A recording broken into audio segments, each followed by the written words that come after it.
അദ്ദേഹം ഓടി ആ 18-ാം പടിക്ക് അരികിലേക്ക് എത്തുമ്പോൾ കണ്ടതെന്ന് വെച്ചാൽ അവിടെ ശവശരീരങ്ങൾ വെട്ടി നുറുക്കപ്പെട്ട രീതിയിൽ നിരവധി ശവശരീരങ്ങൾ കാണുന്നു. ഈ 18-ാം പടി വഴി മാത്രമേ അങ്ങോട്ട് കയറാൻ പറ്റുകയുള്ളൂ. പക്ഷേ അവിടെ 18-ാം പടിയിൽ ഓരോ പടിയിലും ശവശരീരങ്ങൾ തലയായിട്ടും കൈകളായിട്ടും ശരീരത്തിന്റെ പല അവശിഷ്ടങ്ങളും അവിടെ ഇങ്ങനെ നിരന്ന് കിടക്കുക. അതിലൊക്കെ ചവിട്ടിയിട്ടായാലും മുകളിലേക്ക് എത്തി. അദ്ദേഹത്തിന് മനസ്സിലായി എന്തോ അത്യാഹിതോടെ സംഭവിച്ചിട്ടുണ്ട്. മറവപ്പട ഇവിടെ വലിയൊരു കോലാഹലം തീർത്തിട്ടുണ്ട്. എന്താണെന്ന് അറിയാൻ വേണ്ടി സ്വന്തം അച്ഛനെ അന്വേഷിക്കുക. പക്ഷെ ചിതറിക്കിടക്കുന്ന ശവശരീരങ്ങൾക്കിടയിൽ നിന്നും തന്റെ അച്ഛന്റെ ശരീരം കണ്ടെത്തുവാൻ അദ്ദേഹത്തിന് വളരെയേറെ പാടുപെടേണ്ടി വന്നു. എല്ലാ സ്ഥലത്തും നോക്കുമ്പോൾ ആ വെളുത്ത ഒരു തോർത്തും കൊണ്ടുകൊടുത്ത് അത് മുഴുവൻ തന്നെ ചോരക്കറയിൽ പൊതിഞ്ഞ് ഒരു ശരീരം, ഒരു വെട്ടിനുറുക്കപ്പെട്ട ഒരു ശരീരം, അതാണ് അവിടെ കണ്ടത്. അദ്ദേഹത്തിന് മനസ്സിലായി എന്റെ അച്ഛൻ കൊല്ലപ്പെട്ടു എന്നുള്ളത്. അദ്ദേഹം അച്ഛന്റെ ശരീരത്തിന്റെ അരികിൽ ഇരുന്നിട്ട് ആ ശരീര അവശിഷ്ടങ്ങൾ വാരിയെടുത്ത് നെഞ്ചോട് ചേർത്ത് പിടിച്ച് അദ്ദേഹം വാവിട്ട് നിലവിളിക്കുകയാണ്. ആരാരും ഒരു തുണയുമില്ലാത്ത ആ കൊടുങ്കാടിന്റെ നടുവിൽ ഒറ്റപ്പെട്ട് കഴിയുന്ന ആ ബാലകൻ അവിടുന്ന് ആ അച്ഛന്റെ ശരീരത്തിന്റെ അവശിഷ്ടം എടുത്തിട്ട് ശരീരത്തോട് ചേർത്ത് പിടിച്ച് കരയുന്നൊരു ദാരുണമായ കാഴ്ചയാണ് നമുക്കവിടെ കാണാൻ. ശബരിമലയിൽ ആദ്യമായി നടന്ന കൂട്ടക്കുരുതി, ശബരിമലയ്ക്ക് നേരെ നടന്ന ആദ്യത്തെ അക്രമം എന്നുകൂടി നമുക്ക് പറയാം. ആ തരത്തിലാണ് അവിടെ നടക്കുന്നത്. പിന്നീട് ഈ ജയന്തൻ കരഞ്ഞ് തളർന്ന് ആ ശവശരീരത്തിന്റെ മുകളിലേക്ക് തന്നെ വീണു. ഏതോ ഒരു സമയത്ത് അല്പം ഇരുട്ടായ സമയമായിരുന്നു.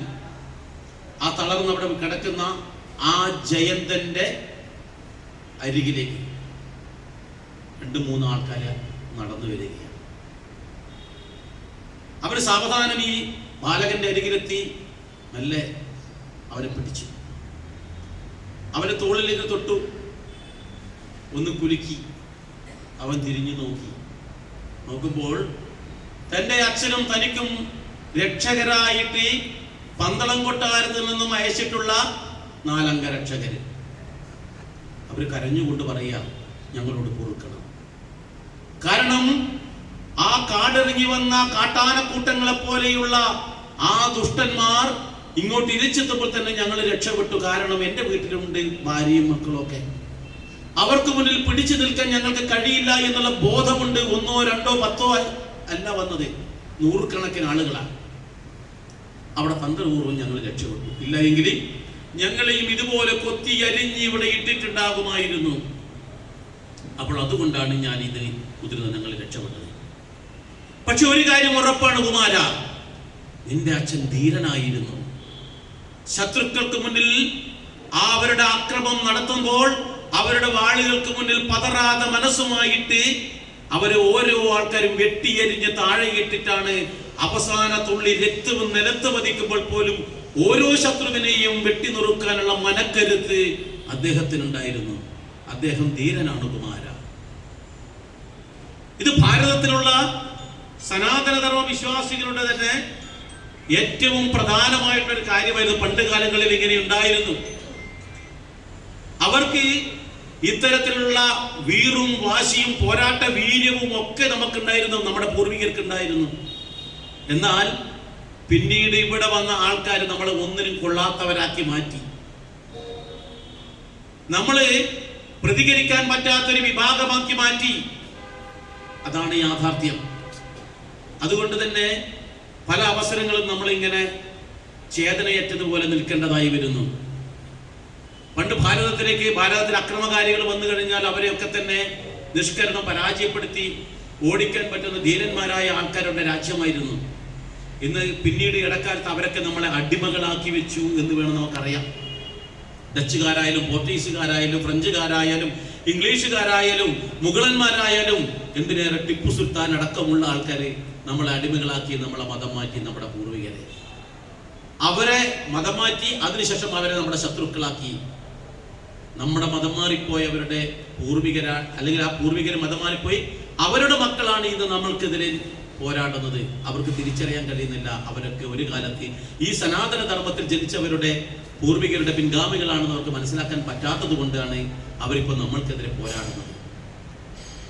അപ്പോൾ ഇവിടെ ആ രാജാവിൽ നിന്നും അയച്ച അംഗരക്ഷകർ പറയുകയാണ്, നിങ്ങളുടെ അച്ഛൻ അതിശ്രേഷ്ഠനാണ്, ആ മറവപ്പടയ്ക്ക് മുന്നിൽ പതറാതെ പോരാടിയവനാണ്. പക്ഷേ എന്ത് പറയാനാ, അവരുടെ അക്രമത്തിനുള്ളിൽ പിടിച്ചു നിൽക്കാനുള്ള കെൽപ്പില്ലാതെ ഇതാ വെട്ടി എരിഞ്ഞ് നുറുക്കപ്പെട്ട് താഴെ കിടക്കുകയാണ്. ഇനി നമുക്കിവിടെ നിന്നിട്ട് എന്താ ചെയ്യാം? അവരാണ് ഈ ക്ഷേത്രത്തിന് തിരിയിട്ടത്, അവരാണ് ഈ ക്ഷേത്രത്തിലുള്ള ബിംബമെടുത്ത് വെളിയിലിട്ടത്, വെട്ടി നുറുക്കിയത്. ഇനി നമ്മൾക്ക് എന്ത് ചെയ്യാൻ പറ്റും? ഇനിയും അവരുടെ അക്രമം ഇങ്ങോട്ട് വരുന്നതിന് മുമ്പ് എത്രയും പെട്ടെന്ന് നമുക്ക് ഈ ഇരുട്ടിന്റെ മറവിൽ രക്ഷപ്പെടാമെന്ന് പറഞ്ഞുകൊണ്ട് അവര് അവിടെ കുമാരനെ പിടിച്ച് എഴുന്നേൽപ്പിച്ചുകൊണ്ട് ഒരു റാന്തൽ വെളിച്ചത്തിന്റെ ആ വെളിച്ചത്തിൽ അവര് നടക്കുകയാണ്. തിരിഞ്ഞ് പന്തള രാജ്യത്തേക്ക് പോവുകയാണ് അവര്. ആ രാത്രിയുടെ ഏതോ യാമത്തിലാണ് അവർ നടത്തം തുടങ്ങിയതെങ്കിലും അറിയാം, ശബരിമലക്ക് പോയവർക്ക് സന്നിധാനത്ത് നിന്നും എരുമേലിയിലേക്ക് എത്തണമെന്നുണ്ടെങ്കിൽ ശരാശരി 48-50 കിലോമീറ്റർ നടക്കണം. പക്ഷേ അതിനിടയിൽ പല സ്ഥലത്തും വനവാസികളുടെ കുടിലുകളും മറ്റു കാര്യങ്ങളൊക്കെ ഉണ്ട്. ഇവരുടെ ലക്ഷ്യം എന്ന് പറയുന്നത് പന്തളം കൊട്ടാരമായിരുന്നു. അവിടെ നിന്ന് വന്ന ആൾക്കാരാണല്ലോ. അപ്പൊ അങ്ങോട്ടേക്ക് പോവുകയാണ്. നേരം പുലർന്നു. കിഴക്കൻ ചക്രവാളത്തിൽ സൂര്യകിരണങ്ങൾ ഇങ്ങനെ ഉദിച്ചുയരുകയാണ്. ആ അവസരത്തിൽ മുന്നിൽ നടക്കുന്ന അംഗരക്ഷകൻ കയ്യിൽ റാന്തൽ വിളക്കിന്റെ തിരിയൽപ്പം താഴ്ത്തി. ഒന്നിനു പുറകെയായിട്ടുള്ള അംഗരക്ഷകരും അതിനിടയിലാണ് നമ്മുടെ ജയന്തൻ ഉള്ളത്. ജയന്തൻ എന്ന് അവിടെ നിന്നു, ഉറച്ച കാൽവെപ്പോടുകൂടി അവിടെ നിന്നു. പുറകിലുള്ള അംഗരക്ഷകരും അവിടെ നിന്നു. മുമ്പിലുള്ളവർ തിരിഞ്ഞു നിന്നു. എന്തേ കുമാര പറ്റിയത്? എന്തേ നടത്തം നിർത്തിയത്? വേഗം നടക്കൂ, എത്രയും പെട്ടെന്ന് നമ്മൾക്ക് കൊട്ടാരത്തിലെത്തി രാജാവിനോട് വിവരം പറയണം. ജയന്തൻ പറഞ്ഞത് മറ്റൊന്നായിരുന്നു. ഇല്ല, ഇനി ഞാൻ ഇവിടുന്ന് പന്തളം കൊട്ടാരത്തിലേക്ക് വരുന്നില്ല. അങ്ങനെ വരണമെന്നുണ്ടെങ്കിൽ എന്റെ അച്ഛനെ കൊന്ന മറവപ്പടയോടും എന്റെ നാഥനായ ശ്രീ ധർമ്മശാസ്താവിന്റെ ക്ഷേത്രം തകർത്ത ആ ക്രൂരന്മാരായ മറവപ്പടയുടെ നേതാവിനെയും വെട്ടിക്കൊന്ന് അവിടെ ക്ഷേത്രം പുനരുദ്ധരിച്ചതിന് ശേഷം മാത്രമേ എനിക്ക് നാട്ടിലുള്ള ആൾക്കാരെ കാണാൻ കഴിയും.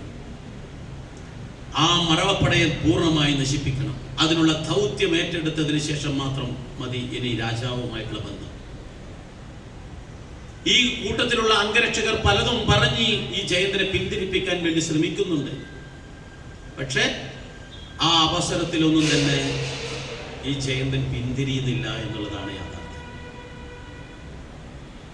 അംഗരക്ഷകരോട് പറഞ്ഞു, നിങ്ങൾ പോയിക്കോളൂ, ഇനി എന്നെ കാത്തു നിൽക്കേണ്ടതില്ല, എൻ്റെ ശരിയായ യുദ്ധം ഇന്നു മുതൽ ആരംഭിക്കുകയാണ് എന്ന് പറഞ്ഞ് ജയന്തൻ മറ്റൊരു വഴിക്ക് പോയി. അവർ തിരിച്ചു കൊട്ടാരത്തിലേക്ക് പോയി രാജാവിനോട് വിവരങ്ങളെല്ലാം പറഞ്ഞു. രാജാവ് ആകെ തളർന്നുപോയി. തന്റെ കുലദേവതയ്ക്ക് നാശം വരുന്ന, അല്ലെങ്കിൽ ആ കുലദേവതയുടെ ദേവസ്ഥാനത്തിന് എന്തെങ്കിലും ദോഷം പറ്റിക്കഴിഞ്ഞാൽ അത് വൻ ദുരന്തമാണ് എന്നുള്ള ബോധം രാജാവിനുണ്ടാകുന്നു. നമ്മൾക്കറിയാലോ, നമ്മുടെ ക്ഷേത്രത്തിന്റെ ഒരു കള്ളൻ കയറിയിരിക്കട്ടെ, നമ്മൾ ഉടനെ തന്നെ എന്ത് ചെയ്യും? പ്രശ്നം വെക്കും, എന്തോ ദുരിതമുണ്ട് എന്ന് കരുതി. നമ്മുടെ വീട്ടിൽ തന്നെ അടിക്കടി എന്തെങ്കിലും ദുരിതം വന്നാലും നമ്മൾ എന്ത് ചെയ്യും? ഒരു ജ്യോത്സ്യരത്ത് പോകും. അപ്പൊ രാജാവിന് മനസ്സിലായി എന്തോ ദുരിതം വരാൻ പോവുകയാണ്. അതുകൊണ്ട് തന്നെ ഇനി കരുതിയിരിക്കേണ്ടതുണ്ട്. കാരണം ഏറ്റവും പ്രധാനം, നമ്മളെല്ലാവരും കാലാകാലങ്ങളായി നമ്മുടെ പൂർവികർ ആരാധിച്ചു വന്ന ആ ശ്രീധർമ്മശാസ്ത്ര ക്ഷേത്രം തച്ചു തകർത്ത് പൂജാരിയെ വെട്ടിക്കൊന്നു. അപ്പോൾ അതിന്റെ ദുരിതം ഇനി എന്തൊക്കെയാണെന്ന് പറയാൻ കഴിയില്ല. ഇതേ അവസരത്തിൽ കാട്ടുകൊള്ളക്കാരനായ ഉദയനൻ ചിന്തിക്കുന്ന മറ്റൊരു കാര്യമാണ്. എന്താണെന്നറിയോ? ഉദയനൻ ചിന്തിക്കുന്ന രാജാവിന് തക്കതായ മറുപടിയാണ് കൊടുത്തിട്ടുള്ളത്. അദ്ദേഹത്തിന്റെ അഹങ്കാരം ശമിപ്പിക്കാൻ കഴിഞ്ഞു. അദ്ദേഹം കരുതിയത് മറവപ്പടയായ അല്ലെങ്കിൽ ഉദയനനെ ഒന്നും ചെയ്യാൻ കഴിയില്ല ഉദയനനെ എന്നാണ്. ഉദയനന്റെ അച്ഛനെ കൊന്ന ആ പന്തളം രാജാവിന് നല്ലൊരു മറുപടി കൊടുത്തു. തീർന്നിട്ടില്ല. ഇനി ഒരു അവസരം കിട്ടിയാൽ പന്തള രാജാവിനെയും വെട്ടി നുറുക്കണം എന്നുള്ള ചിന്തയോടുകൂടിയാണ് ഉദയനൻ കഴിയുന്നത്. എന്നാൽ ഈ രണ്ടിൽ നിന്ന് തികച്ചും വ്യത്യസ്തമായിട്ടാണ് മൂന്നാമതൊരാളായിട്ടുള്ള ജയന്തന്റെ പോക്ക്. ജയന്തൻ അവിടെ നിന്നും തന്റെ അച്ഛനിൽ നിന്നും നിരവധി തരത്തിലുള്ള ആയുധവിദ്യകൾ അഭ്യസിച്ചിട്ടുണ്ട്. എന്നാൽ ക്രൂരന്മാരായ മറവപ്പടയോട് പോരാടുവാൻ അത് പോരാ എന്നുള്ളൊരു തോന്നൽ കൊണ്ട് തന്നെ അദ്ദേഹം വനത്തിലുള്ള പല വനവാസി മൂപ്പന്മാരുടെ അരികിൽ പോയി വനവാസികളിൽ നിന്നും നിരവധി തരത്തിലുള്ള ആയുധവിദ്യകൾ അഭ്യസിച്ചു അദ്ദേഹം. പിന്നീട് നാട്ടിലിറങ്ങി നാട്ടിലുള്ള